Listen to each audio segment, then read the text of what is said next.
Bonjour à tous, c'est Jean-Luc Haut sur sa chaîne YouTube. Aujourd'hui, nous allons parler de la Chine qui lance une nouvelle classe de frégates.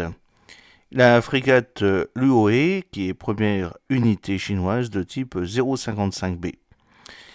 Alors, construit par le chantier Undong Chonghua de Shanghai, qui appartient au géant public de la construction navale China State Shipbuilding Corporation, CSSC, ce bâtiment reste assez discret sur ses caractéristiques techniques, qui n'ont pas encore été officiellement annoncées. Il s'agit d'une plateforme d'environ 150 mètres de long pour une largeur de moins de 20 mètres et un déplacement probablement compris entre 5000 et 6000 tonnes à pleine charge. Ces équipements comprennent notamment 4 lanceurs verticaux octuples, soit 32 cellules, un système surface air mobile HQ-10, version chinoise du RAM, 2 rampes quadruples pour missiles anti-navires, une tourelle de 100 mm, un canon multitube de 30 mm et de l'artillerie légère. Dotée d'un imposant radar tournant installé sur un mât très haut, la nouvelle frégate dispose également sans doute de lance-torpilles. Elle est par ailleurs équipée d'une plateforme et d'un hangar pour un hélicoptère. On ne sait pas combien de ces frégates la marine chinoise entend se doter, sachant qu'au moins une autre unité de ce type est déjà en construction. Le type 054B, aussi appelé Shanghai 3, suit les 40 frégates de type 054A, 134 mètres, 3900 tonnes à pleine charge, mises en service par la Chine entre 2008 et 2022. La construction de 10 autres était envisagée, mais la marine a, semble-t-il, préféré passer à une nouvelle version beaucoup plus grande et évoluée. Pendant ce temps, la production des grands destroyers lance-missiles chinois de type 055 se poursuit.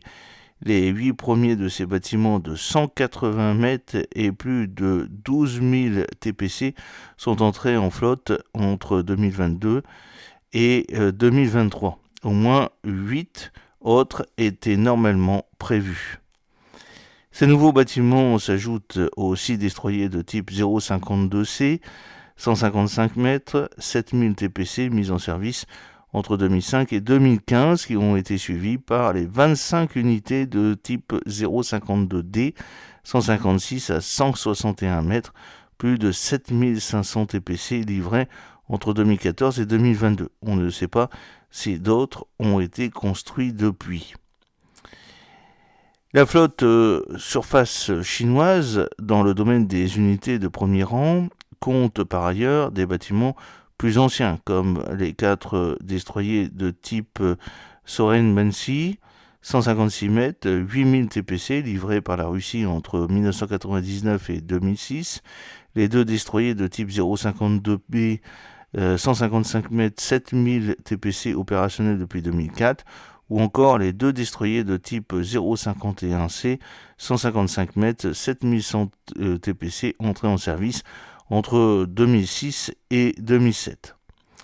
Vous avez aussi le porte-avions chinois, le Shanghai, et puis il y a évidemment le grand plan de Pékin pour le développement des capacités aéronavales, aéromobiles et amphibies de premier plan, alors que le Liaoning type 001 304 mètres 65 000 TPC et le Shandong type 002 315 mètres 70 000 TPC sont entrés en service en 2012 et 2019. Le troisième porte-avions chinois et premier doté de catapultes, le Fujian de type 003 316 mètres, plus de 80 000 TPC, est entré en essai.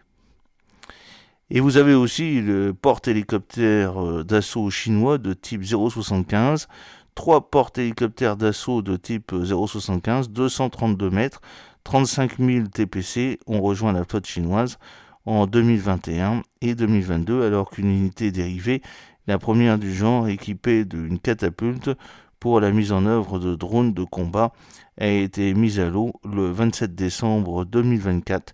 Il s'agit du Sichuan, tête de série de type 076, 252 mètres et 40 000 TPC. Ces bâtiments viennent compléter les 8 grands transports de chalands de débarquement de type 071, 210 mètres, 17 500 TPC, livrés entre 2007 et 2020. J'espère que cette petite vidéo vous a plu. N'oubliez pas de cliquer sur le pouce pour la promouvoir, de vous abonner si ce n'est pas encore fait et de partager cette vidéo sur vos réseaux sociaux. A très bientôt, fidèlement, Jean-Luc O.